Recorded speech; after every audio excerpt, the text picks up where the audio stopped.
What's going on, guys? We're going to talk about the 4 different boxing archetypes and how we can expand those definitions out to the broader range of martial arts, and in our case, the more mixed or multi-stylist. And in order to do that, first we need to go over the definitions of these and then talk about how we can expand those definitions to not be so narrow pegged just to the sport of boxing. So up here at the top, we have the outboxer. Now the outboxer generally is defined by being extremely technical, high mobility, kind of at the edge of the range, thus the term outboxer. You can easily think of guys like Muhammad Ali and Floyd Mayweather Jr. as your classic outboxer types. Now, on the kind of the low skill end of this, your outboxer may be driven by, fear. He may be a very poor responder to getting hit, may start getting stressed out if he starts falling behind. And that's not a good place to be, but a lot of people start out there. And so they tend to be outboxers just because they're kind of harm avoidant types. But then on the other end of the spectrum, outboxers can be very much like a trickster type. And they can kind of keep you in the zone. It's like the old sitcom trope of like, let's run a line of tape down the house and you stay on your side and I stay on mine, except the outboxer goes, I'm gonna stay on my side, but I'm gonna hit you and you can't come across my line. And so, an outboxer can be a very confident, very cocky type who's kind of gaming the rules a little bit. Now, next we have the swarmer. A lot of people think of Mike Tyson here. I have a small issue with that, but a lot of people think of Mike Tyson as a swarmer. The swarmer is generally defined by being just as high mobility as the outboxer, but instead of kind of being pursued, he's the pursuer. It tends to be extremely high mobility, tends to be much closer range, tends to be an infighter, tends to throw a lot of combos, kind of the Babe Ruth principle, swing at everything, eventually you'll hit something. And on the low skill end, that's exactly what it is. It's just swing at everything. And on the high skill end, you do have your kind of Mike Tyson types who have these just like, it's like calculated burst fire. It can be an incredible thing to watch, and most people aren't this. And especially as they develop, a lot of people who may have started off as kind of reactionary, overly aggressive, and again, they can be that way because they're a little bit harm avoidant. They're putting it all out there because they feel like if they don't do that, they're gonna get hurt. And again, we wanna move away from that and move into higher skill. And a lot of people, as they move into higher skill, just drop all that infighting altogether, which is unfortunate because it can be an extremely useful skill. Next, we have the slugger. The slugger is also sometimes called the brawler. And this is like your classic George Foreman, Rocky Marciano, whatever. And these guys, you can kind of define them by take one to give one. And where these two types might be looking at being a little bit harm avoidant, this guy might almost be devil may care. He knows he can take something, pretty sure of himself, doesn't want to spend a lot of energy, knows he can hit hard, and he would rather hit hard and make it count than waste a bunch of energy.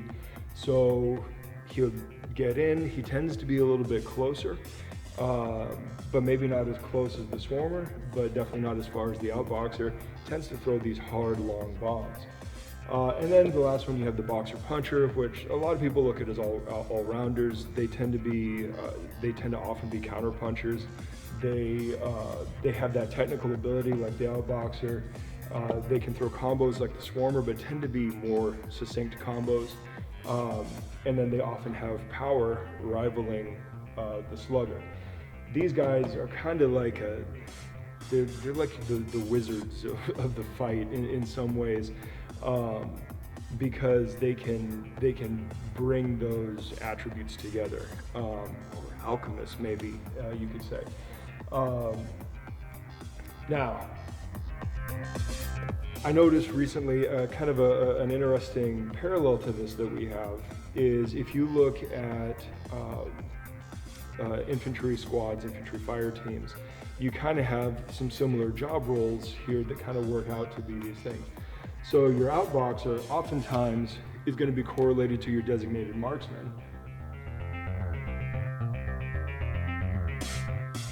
Because this guy is highly mobile, he stays on the outside, he's picking targets off from a long way away.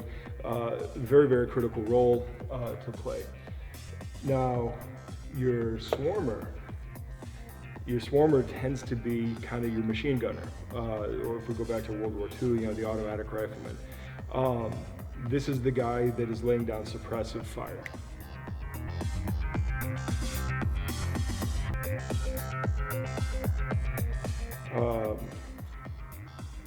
Granted, you know, machine gunners may not technically be quite as mobile as a swarmer on the battlefield, but you know, you never draw one-to-one comparisons. That just doesn't happen. The slugger is easily the grenadier or the missile team.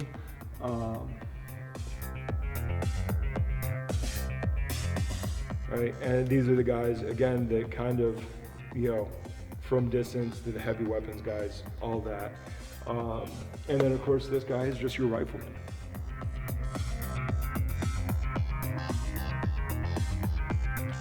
So that's a pretty cool comparison, but that's not particularly helpful for what we're trying to do. So we need to take this one step further, and we need to look at some of these qualities and be able to expand this for our purposes, let's say to a mixed martial arts platform, but this could be really any kind of multifaceted, multifactorial type art that deals with striking and grappling and potentially weapons and all ranges of combat. And you know, you can't define everything by just being on the outside. Are there outboxers in grappling? Kinda, right? So we can start looking at some of these things and seeing how these things start manifesting across arts based more on kind of, I don't want to use the word temperament because there's different reasons different people may be here, and certain arts may lend themselves toward one of these more than others, for sure. So let's pick another color and let's go down and let's create our new 4, right? So the outboxer or the marksman. What is this guy defined by other than, you know, staying you know, out of range and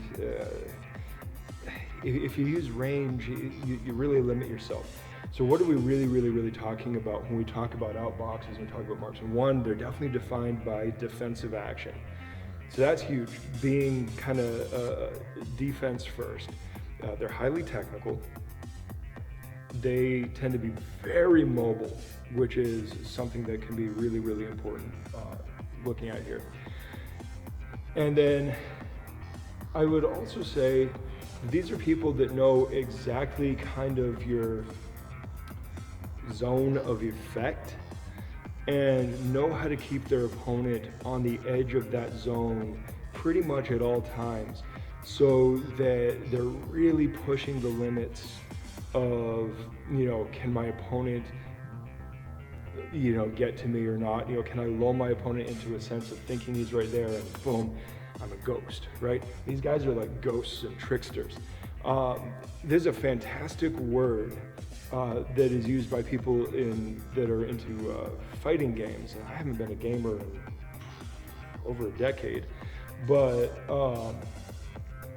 in the fighting game world, a lot of characters end up like this, and they're often referred to as zoners. And I think that's a pretty good word, because what they do is they control a particular area of effect, and while they move around and move that zone around, they always make sure their opponent is just outside that range, that their opponent's attacks always just fall short, and they always just kind of disappear right before the attack can get to them.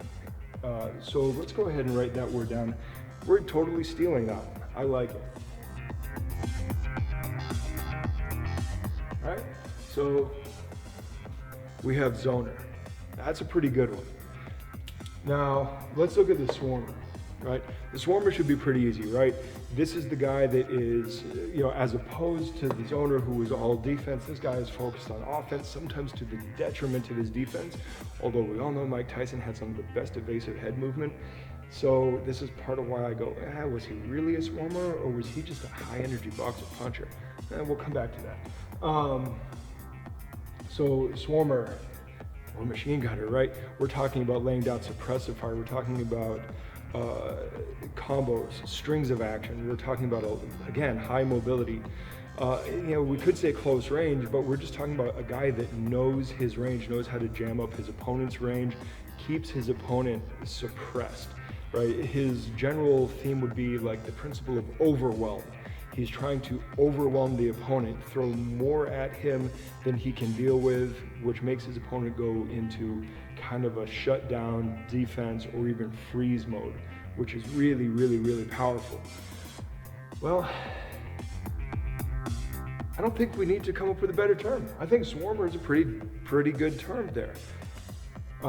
Video games, they call it a rushdown. I think that's kind of a flimsy term. I like Swarmer. Let's just go ahead and still say Swarmer. Right? Swarmer is pure aggression and goes through overwhelm. All right. So our slugger, oftentimes called a brawler. Well, I kind of like that word right there.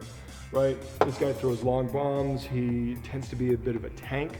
Tank is another term from, definitely from tabletop gaming, maybe occasionally used in fighting games as well. Somebody who can absorb a lot of damage, somebody who can deal a lot of damage in a single blow, right? This is the guy that swings for a home run every time because, why get a base hit when you can just win, right? And, I'm not a baseball guy, but so the cool thing with the brawler though is that the brawler is often kind of a good enough is good enough kind of guy, and so we're gonna go ahead and use the term brawler.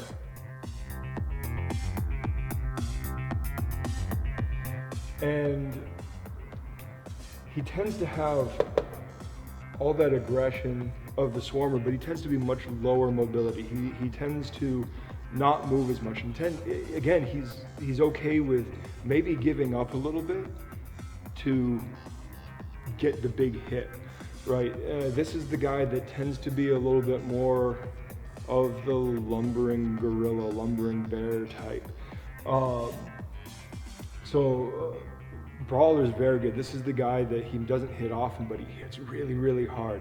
This is probably the guy that, in a grappling match, he hits the big throw every time, and when you hit the ground, he hits on top of you, and you're pretty much out there, right? This isn't the guy that just chains moves together and always has a contingency for the next move, the next move, the next move. This is the guy that hits the thing and then hits it and he crushes you. Just brutal. But again, this guy, for him, it's basically good enough is always good enough, as long as good enough is hard and heavy. The last one, boxer puncher, right? This is kind of your all-rounder, but he's the baseline. In the traditional martial arts, we try to push people to be kind of this boxer puncher type, right? Because we want you to have good savvy defense. We want you to have good strong offense. We want you to be able to hit singles and combos. We want you to be kind of technical, and we want you to be able to be adaptable and malleable. And this guy is really defined by his adaptability, because he's always got another thing. If one thing fails, he moves to the next thing, he moves to the next thing. This guy is highly, highly adaptable, right? And this may be the hardest one to come up with a term for, except I think I have a good term for it. All right, if we're going with the ER descriptor, let's just call this guy the controller.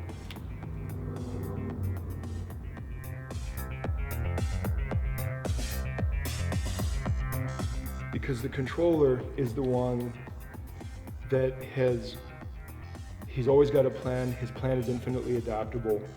He reads well, he executes well. He just moves and moves and moves, and anywhere he is, he knows how to get to the next piece. Right from there, he can work inside, he can work outside, he can work all around. This guy is a fucking magician, and it is incredible, okay? So this right here is my suggestion to move beyond the 4 boxing archetypes and move into, let's say, 4 fighting archetypes that can span between striking and grappling, that can go to weapons, that can go around all scenarios. This, I do believe, at least as a prototype, gets us closer to the idea of being able to outline strategies and helping our students and ourselves develop our tactical IQ so much better. And then on top of that, we can then take this, and if we can spot that we have a student, a training partner, whatever, that always falls into one, we can help them become more all-rounders if that's what you desire, right? By starting to pick on another thing, right? Where, you know, if we're calling the controller kind of the general all-rounder, well, that may be true, but generally speaking, he's weaker than each one of these guys in each of the things that they specialize in. And oftentimes, because he's so divided, he probably is too analytical and thinks too much. So even the controller might be too weak on its own, and you need to supplement with other things. And this is where you can start going, all right, today I need you to be more aggressive. I know it's not your style, but I need you to be more aggressive, so you can work on driving in combos and staying active, build your cardio. Or maybe you notice your guy is taking way too many hits and go, well, this guy's a brawler. So let's work in and try to get him playing some defense, start having him run more, shucking and jiving and all that stuff, and start working back. These are some really, really good things that you can do to enhance your training and the training of your students and your partners. And I think that this will be a valuable direction to push these things. And keep in mind, right, anytime we create categories always fail. People are hybrids, people fall in the middle, people are rarely actually the extremes. All models are wrong, but some models are useful. Let this be a useful starting point, not a prison, right? It's not a death sentence. It's just a place to start and help you develop your strategies for training over time. Your general temperaments might lead you to be one thing mostly, but more often than not, you're probably somewhere in the middle, and you probably need to start filling out some of your weaknesses as well as enhancing your strengths. So with that, I'm gonna get out of here, and I will talk to you guys later. Good journey. Thanks for watching. Like and subscribe. In the links down below, you can find our social media, and I encourage you to follow us there. Take a look at our blog, where we have articles that go into depth that we just can't do in our video productions. And on top of that, go to our Amazon store, pick out a shirt that you like, and every little bit helps. If you're ever in the Phoenix area, look us up. Come in for a class, come in for open mat, whatever. Love to see you down here. You can find all our contact info on the website. Talk to you guys in the next one. Good journey.